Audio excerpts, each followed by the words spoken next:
Good afternoon. It is the afternoon of Tuesday, August 6th, and we hope that we're coming through to you this week on Unbound Radio. We're hoping for a confirmation that the sound is actually working in contrast to the previous week. I'm just going to take a wager that it is working. Webster Tarpley here in Washington, D.C., making the best of things as much as I can, and hoping for confirmation. But if not, okay, let me just start off. As we go towards the autumn, the programmatic issues are going to come front and center. The fight against deadly austerity, the killer cuts, the genocidal budget demolition, which is pursued by austerity ghouls, by reactionary Republicans, and by the Wall Street Democrats, of course, in their own way, a softer way, but sometimes more effective. We're going to be looking at these fights about austerity. This afternoon, just by coincidence maybe, we had a big freakout on Fox News channel on the America Live program. They have picked up a tape of Congressman Keith Ellison talking about a very timid, very mild version of the Wall Street sales tax, something that he calls the transaction tax. And the transaction tax, of course, is a minuscule amount. It's in the tenths of a percent. It's hardly noticeable. And unfortunately, the money is all earmarked for projects. I'm sure it's earmarked for the polar bears, the penguins, and the pelicans, and other such uses. Right? Give it all to the World Wildlife Fund, I guess is the idea with their version. But that's not the version we're talking about here. Here we're talking about the blue-collar populist version, which is that money goes into the U.S. Treasury, and it's available there for public use. And the main purpose is to prevent genocidal austerity cuts. So they have a little tape of Congressman Ellison, right, of Minnesota. I think he's the head or one of the heads of the Progressive Caucus of the Democratic Party, and he's giving a rap about what he calls the transaction tax. And he says the problem in the United States is there's plenty of money. It's just that the money is all in the wrong hands. Some of it needs to be transferred to the government. What could be more anodyne than that? What could be more bland, right? That if certain groups in the society have been getting away with murder, not paying their taxes, then they should pay them. Right? A little bit like the nobility under the French Revolution pre-1789, right? They paid no tax, so change that, right? It's just equity. It's just fairness. But, of course, the panel of experts on the Fox News channel were all agreed that was communism, socialism, the end of the world, what have you. And it just goes to show. Now, again, the problems that we see with the transaction tax, the Robin Hood tax, whatever you want to call it, those are addressed in our proposal, right? Our proposal is much better. And we'll just give you a little outline of that in a minute when we return on the Webster Tarpley program. Welcome back to the Webster Tarpley program here on Unbound Radio. Again, it's the afternoon of Tuesday, the 6th of August, a little bit after 4 o'clock in the afternoon here in the East. Now, remember, the 100% acceptable version is called the Wall Street sales tax. The name tells you what it is. A transaction tax could make people think that they're going to be taxed on taking money out of their ATMs. No, and no. It's the Wall Street sales tax. It's Wall Street being forced to pay a sales tax. You know what a sales tax is because you pay it. Even this woman on Fox News in the past hour, I think her name is Kohn, Kohn or something like this. She was able to put together that if you go out and buy a package of chewing gum, you will pay more sales tax on that pack of chewing gum than Wall Street pays in a year. Now, unfortunately, she couldn't quite pull herself together to say sales tax, but she did say you will pay more tax on that chewing gum than Wall Street pays in a year. But it's not on individual transactions. There is a $1 million exclusion, and that means every person can do $1 million of buying and selling. Every person, right? That means a family of 2 or 3, whatever it is, $1 million per person each. Each family gets $2 or $3 million under these circumstances in some cases, right? If you've got a big family, you might get $10 million excluded for the family.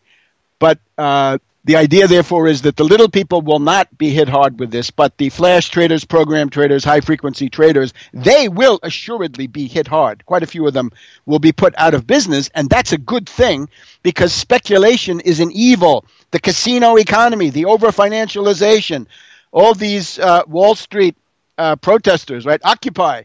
Occupy is fine, but the occupation is over and no permanent effects.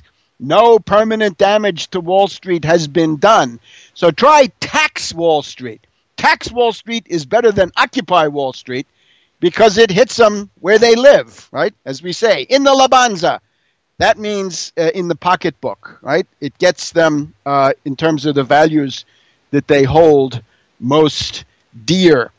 So keep pushing ahead with that. And we'll have more to say about the various monstrosities being cooked up. We try to talk a little bit about Obamacare and the budget battles in the second segment. But now look, we have this U.S. alert, right? These 22 countries where the U.S. embassy is closed. We got a worldwide travel alert for U.S. travelers. What is happening? My estimate is that with or without CIA support, backing, approval, whatever you want to call it, with or without that CIA role, the Muslim Brotherhood had designed some kind of a global summer offensive for the year 2013, which was going to include the consolidation of their dictatorship in Egypt around Morsi, a possible attack on Ethiopia by Egypt, taking the form of promoting a death squad uprising in Ethiopia along the lines of what we've seen in Libya and in Syria, and that's what they talked about, right? Morsi's backers talked about that on television, that the way they would deal with the Ethiopian attempt to build the dam on the Blue Nile was to foment a national, a local Islamist emir operation to try to shut down that construction. Right? So what you would have seen would have been not so much an Egyptian military attack on Ethiopia, although that is also discussed, right? Bombing certainly discussed, but the main thing would have been a guerrilla war by Islamists breaking out in Ethiopia. The country, of course, is Christian. That's the peculiarity of Ethiopia in that part of the world. And the Egyptians were engaged under Morsi. The Morsi group was engaged in an attack on Syria, a jihad against Syria. And we would have had, at the same time of foreign adventurism, we would have had the emergence of the Islamic Emirate of North Sinai with death squad participants from all over the place, right? We know the whole drill, right? We've seen it in Syria.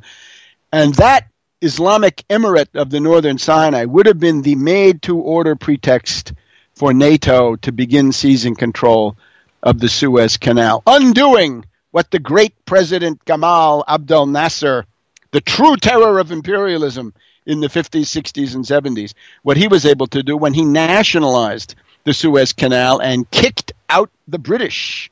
Quite an achievement when you're able to do that, right? We should admire Nasser. And, of course, the people around Morsi are the people, the Nasser haters, right? They're the people who were used against him. And that goes back to this guy, Qutb, Qutb, the Qutb party. That's sort of the theoretical matrix for that Egyptian Muslim Brotherhood. So the summer offensive would have been dictatorship in Egypt, guerrilla warfare in Ethiopia, jihad against Syria, Sinai Peninsula in flames with emirs popping up all over the place. At the same time as we've seen the assassination of the top Libyan Nasserist leader Mesmari and the assassination of the top Tunisian Nasserist leader Brahmi, coming on the heels of the previous assassination of Belaid back 6 months ago, and big campaign of Al-Qaeda car bombs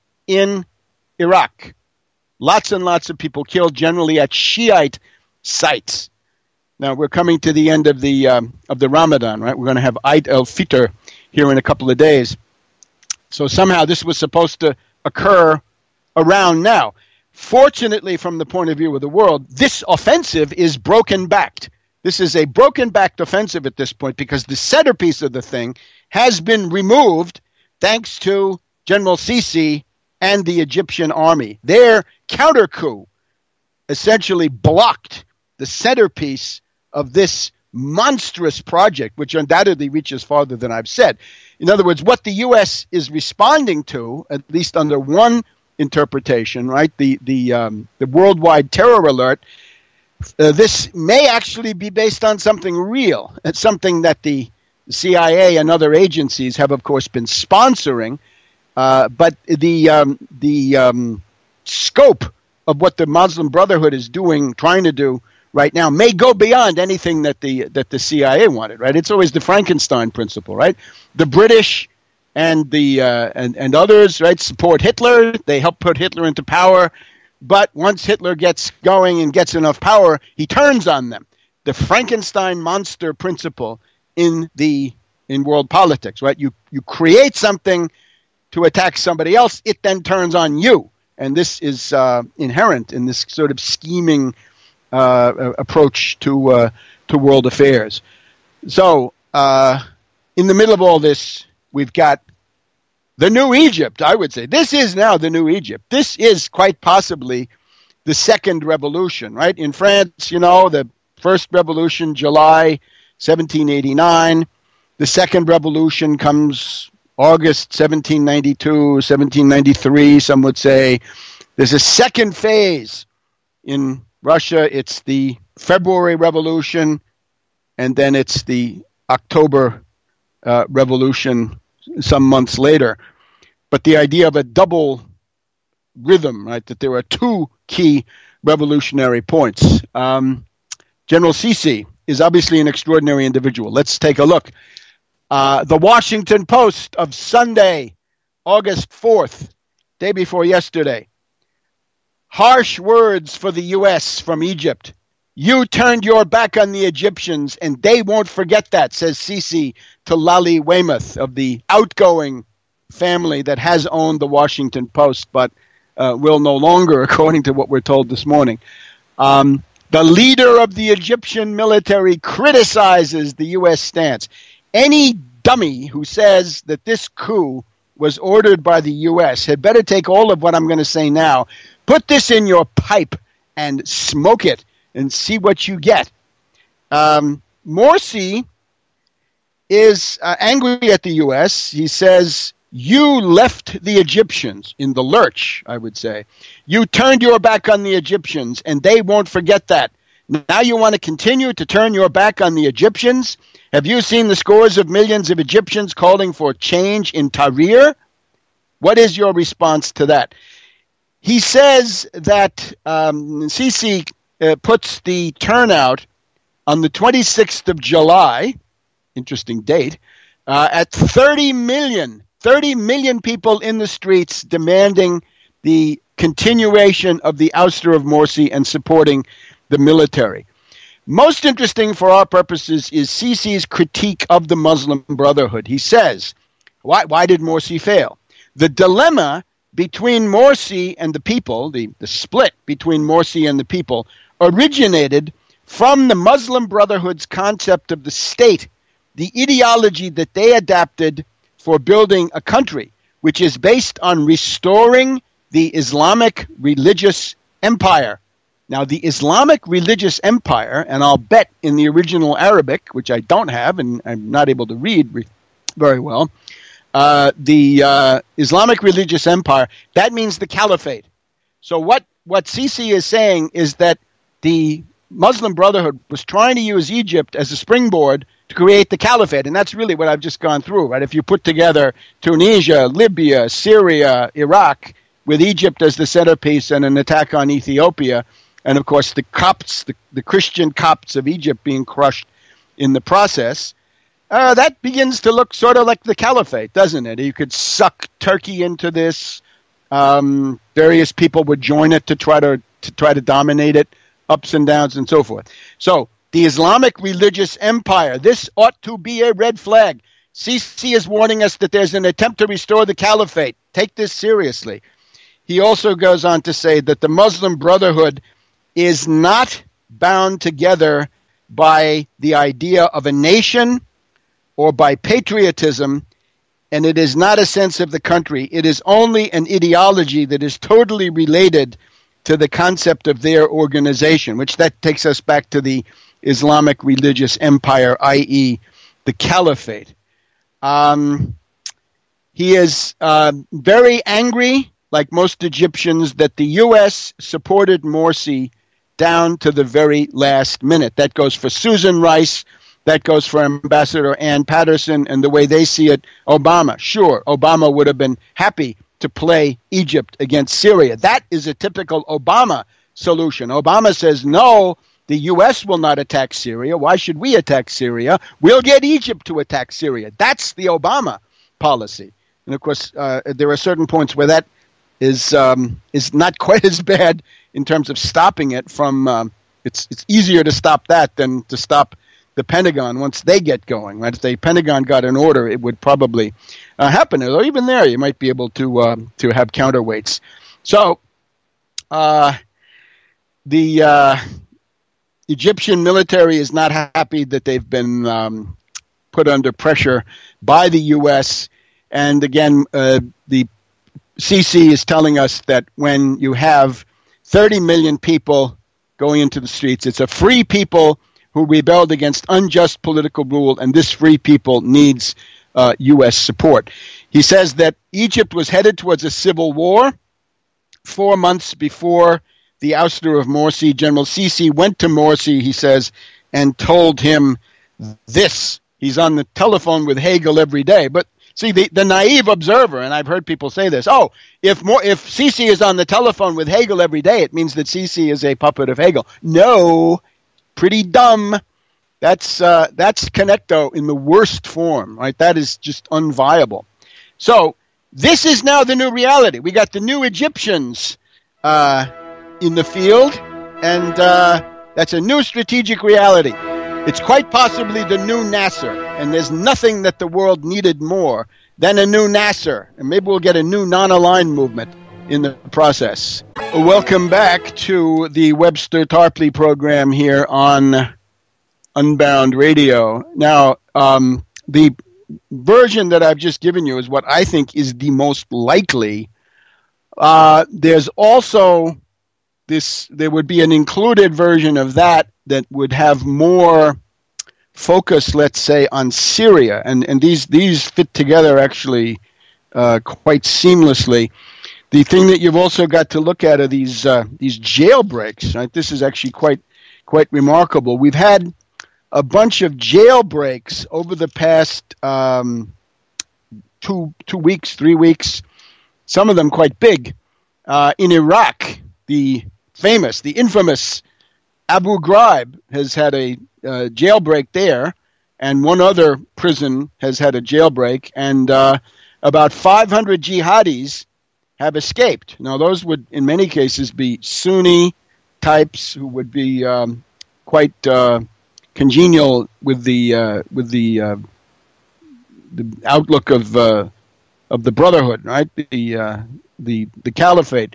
Remember, the Shiite version of this is the Imam coming, not the same thing. When you hear Caliphate, it means the Sunni version, and that's essentially the version that the U.S. and the British have decided to support, of course, while they play it as an expendable puppet. They think, they hope, against the other side, right? It's the target, of course, for them is the Hezbollah, Syria, Alawite, Iran, and other related forces. At any rate, in Iraq, you had 2 jailbreaks, total 500 terrorists got out.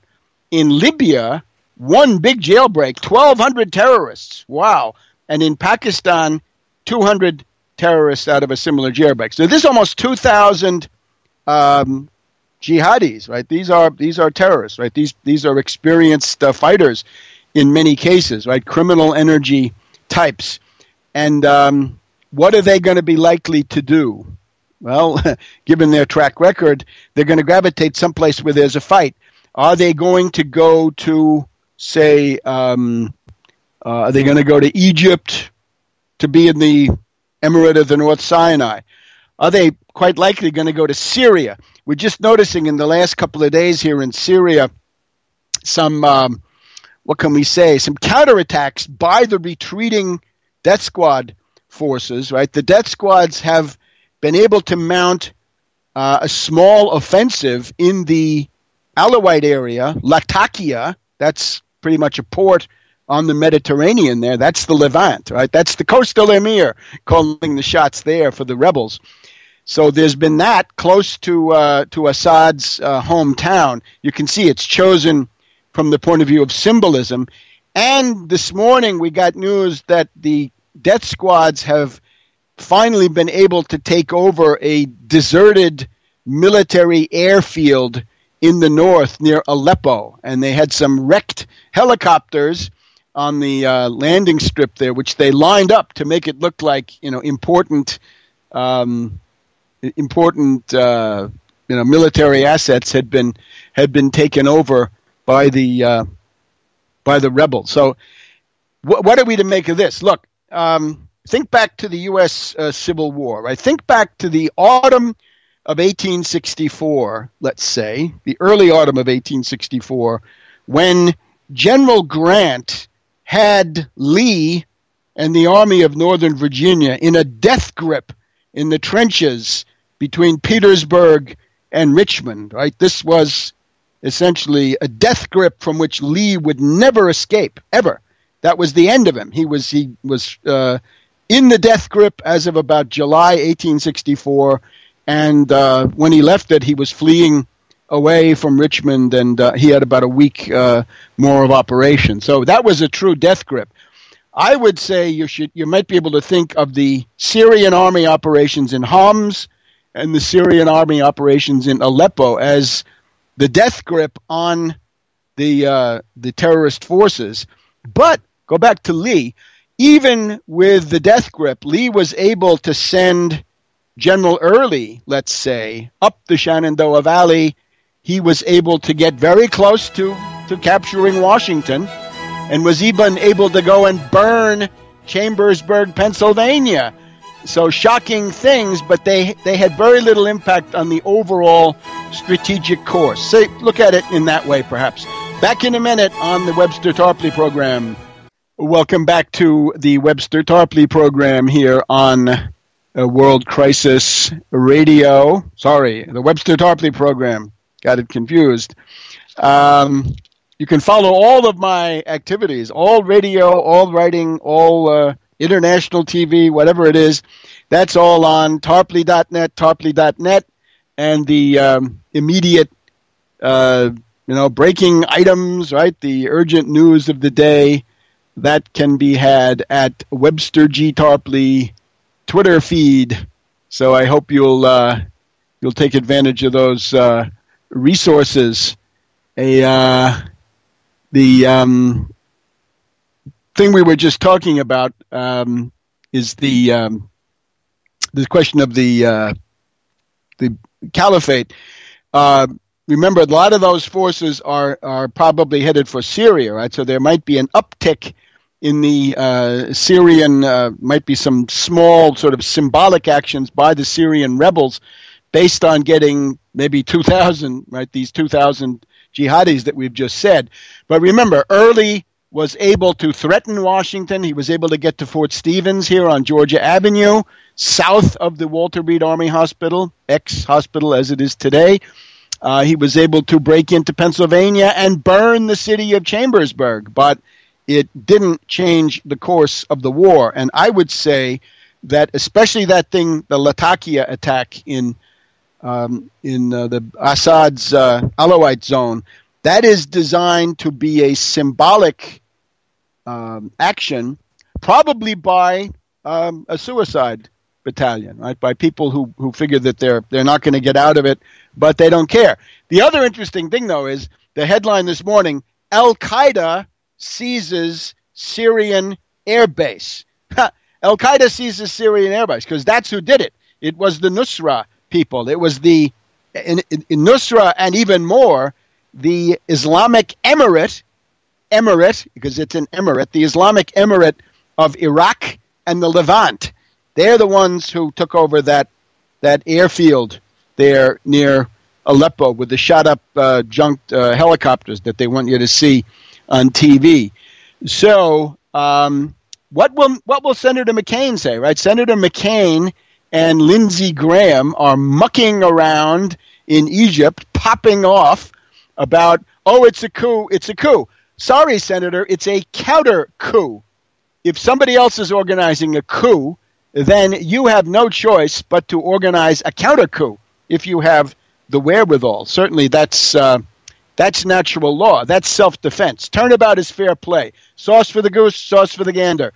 And that, I would say, is what General Sisi has done. So we welcome the evolution of General Sisi and his growing anti-imperialist profile. This interview in the Washington Post on Sunday, August 4th, that ought to be required reading for everybody, because there is the thing that the imperialists hate and fear.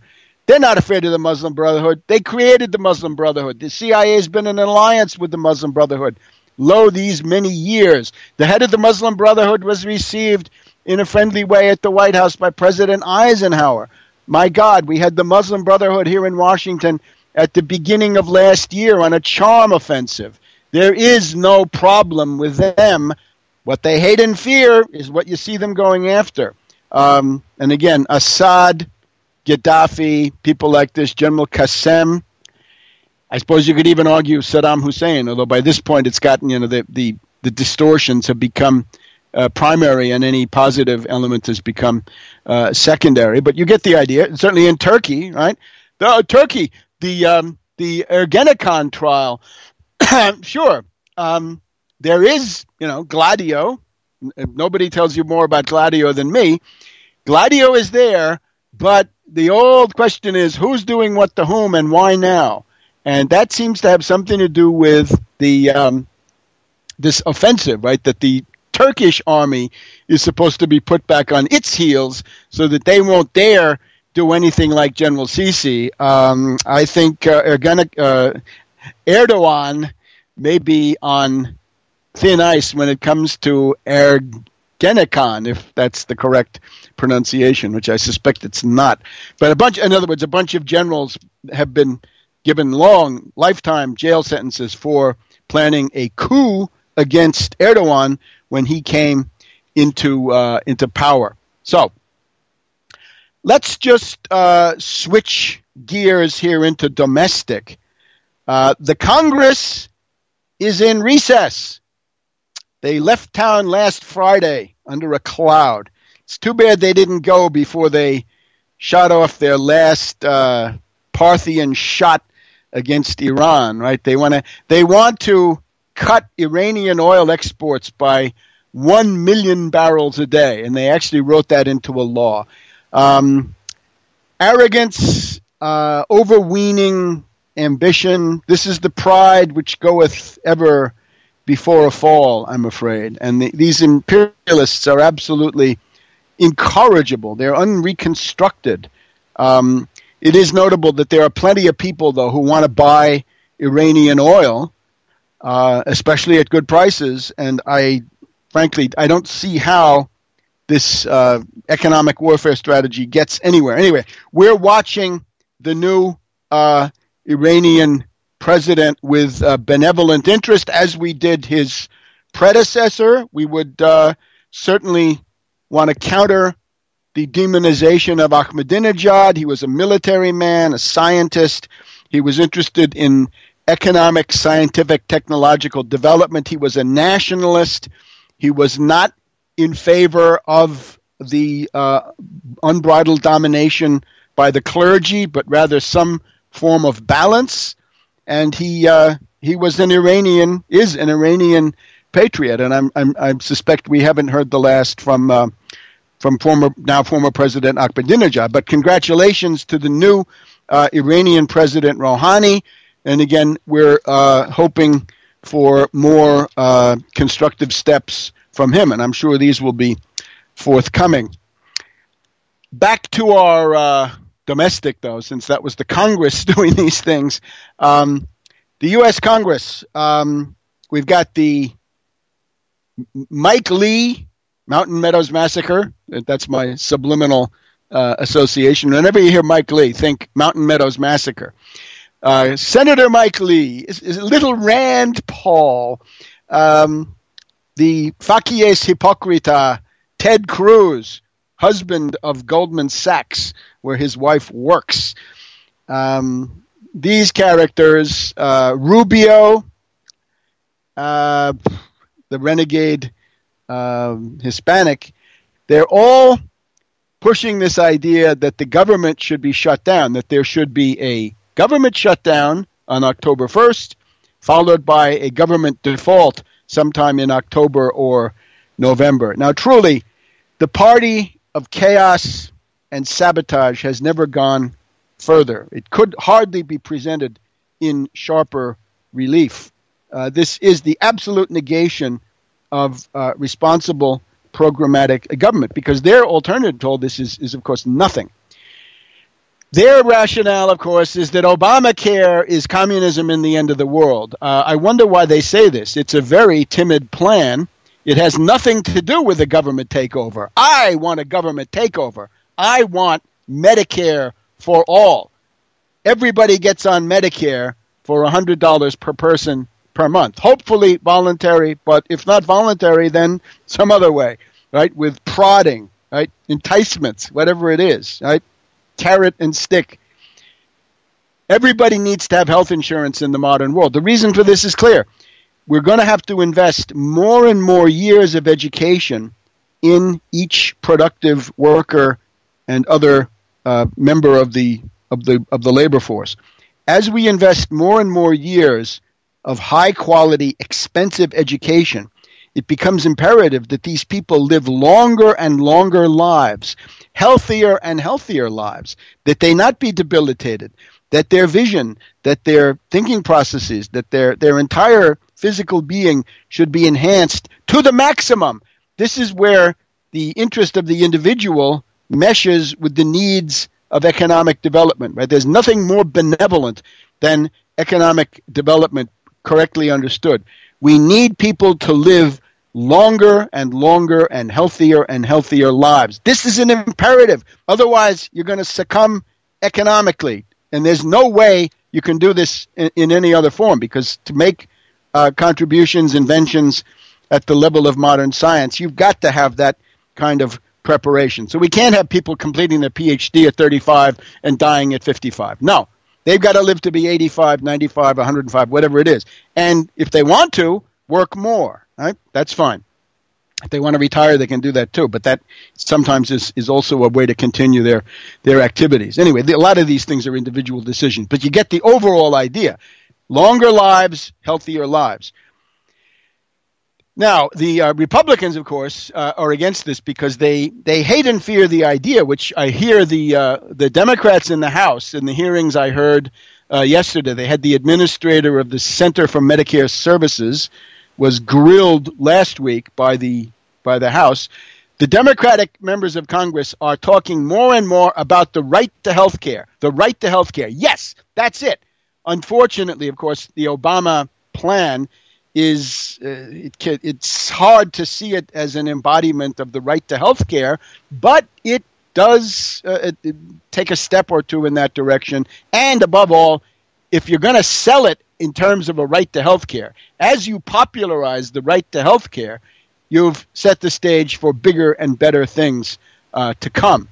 The Republicans, of course, it's socialism, it's communism, it's bankruptcy, it's the end of the world. They can't decide whether they want to sabotage it and complain about that, or whether they want to get on, which side they want to get on. But of course, the thing for sure is they will complain, and they will complain if the sun comes up. So there's nothing we can do about that except to destroy the Republican Party in place. Now, as long as this process was open, as you know, I was for Medicare for all. Once the process was completed, and it's either Obamacare or nothing, and once this has been approved by the Supreme Court and is now within measurable distance of being implemented, it becomes the rational policy to get inside it and fight to improve it, to move it in the direction of Medicare for all, to make it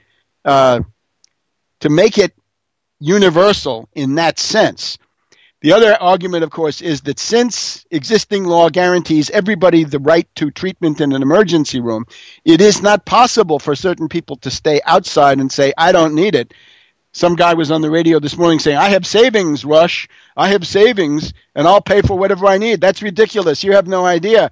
If you break your neck in a fall, your savings will be gone within a couple of weeks, and then it will be the collectivity that pays. So insurance has to be there. And by the way, that's not just yours truly here. We have a poll of young people, and this is the key group, of course, right? The people that would need to sign up for this. If you are between 26 and 30, 71% agree that it is very important to have insurance. If you're between 18 and 25, 77% agree that it's important to have health insurance. Of Americans, the entire U.S. population, 87% agree that it is important to have health insurance. Henry J. Kaiser Family Foundation, June 2013. So the big question is now, will the Republicans successfully sabotage, or will this be able to be enacted and then be susceptible to improvement, fighting from the inside to remove the rationing, the death panel, which is there, and make it better? So I'm for that second alternative. Not sabotage, but fighting with a reform agenda. Back in a minute. Welcome back to the Webster Tarpley program here on Unbound Radio. Wrapping up our program for the 6th of August, 2013. Concerning this entire Obamacare thing, it's obviously a mixed bag. Howard Dean has written an interesting op-ed, I think, in the Wall Street Journal of all places, where he points out that the main negative element in Obamacare is the IPAB, Independent Payment Advisory Board, which is a healthcare rationing body, in Dean's opinion, destined to fail because it will deny people coverage. Okay, so that's one aspect. But there are other aspects. The most important, I think, is that people who have not been able to get any treatment because of these pre-existing conditions will have some ray of hope coming into their lives. So the obvious approach is fight to wipe out the IPAB. Repeal the Independent Payment Advisory Board. That will be a step towards avoiding any notion of healthcare rationing. Now, some basic things about Obamacare, since the lies are everywhere, the hysteria, especially libertarian radio. Oh, my God, this has been an amazing season for lies and distortions. Essentially, the story is this. If you currently have a policy through a company, through a job, that is likely to remain the way it is. If it doesn't remain the way it is, remember that obviously the bosses, the predators, the bloodsuckers, right, the malefactors of great wealth, the economic royalists, their temptation is to run wild in these coming months and blame it on Obamacare. In other words, they're convinced by the Republican Party that they can engage in colossal crimes and blame it, say, oh, I'm sorry, it's not my fault. Obama made me do it with Obamacare. I'm afraid not. There are a lot of things that are going on in the healthcare realm that are quite independent of Obamacare. Unfortunately, it is not a government takeover. Would that it were, in the way that I have described it, right? Medicare for all. This works through private insurance companies. And indeed, one of the critiques is that it's actually a bailout of private insurance companies who have damaged, bankrupted themselves in some cases through derivatives speculation. Okay, so if you have a job, that should basically remain the way it is. If you are on Medicare, that remains the way it is. There is a problem with Medicaid. The Obama plan wanted to expand Medicaid for the lowest income groups. Fascist Republican governors have sabotaged that. Take Rick Perry, right? Texas, oh, wonderful place. 1/4 of all people, 25%, have no health care. This is really a problem. But Perry doesn't care. Perry represents the moneyed power. So he says, no, we're not going to expand Medicare now because we might have to pay something for that later. So if you die, you can thank Governor Perry there in Texas. But this is a big area of fighting, right? That the Medicare expansion has to go through. Better yet, Medicare for all. The Medicaid expansion. I would overtake the Medicaid expansion with Medicare for all, which would take it out of the hands of demagogues like Perry. It would be a federal program with everybody having a right to it. But now the big question is, the Republicans say, oh, you're going to pay so much, you're going to get skinned alive by the premiums. Well, remember, of course, that if the premiums go up, the number one responsibility is with the private for-profit predatory insurance company that is doing it. Now, there are certain limitations on them with Obamacare, but there are not price controls, and there should be. There's another area. Fight for price controls in this so that the insurance company can make a reasonable return but not clean up. And now, of course, the most important. What's it going to cost? 3 states have said not what they think it's going to cost, but what it will cost. California, New York, Maryland. Those are the 3. Let's take California, right? The biggest sample and quite a representative one. Covered California says if you're a 40-year-old single person in the silver plan, right? There are different levels. There's catastrophic. There's bronze, silver, gold. If you want to get in the silver plan, sort of the lower middle, if you're a 40-year-old single person, you'd pay $300 a month. $3,600 a year. That compares with $5,500 per year through an employer-funded health plan. If you are poor, if you've got $17,000 a year, you want the silver policy, you would pay $700 a year. And if you want the bronze policy and you're earning $17,000, you get that for nothing. For nothing. If you're under 30, you can get a catastrophic plan for $150 a month. $1,800 a year. And if you're broke, you get a subsidy. You can go to the Kaiser Family Foundation, put in the general profile of your age, income, and so forth, and they'll tell you how much of a discount you're going to get on top of what I've just said.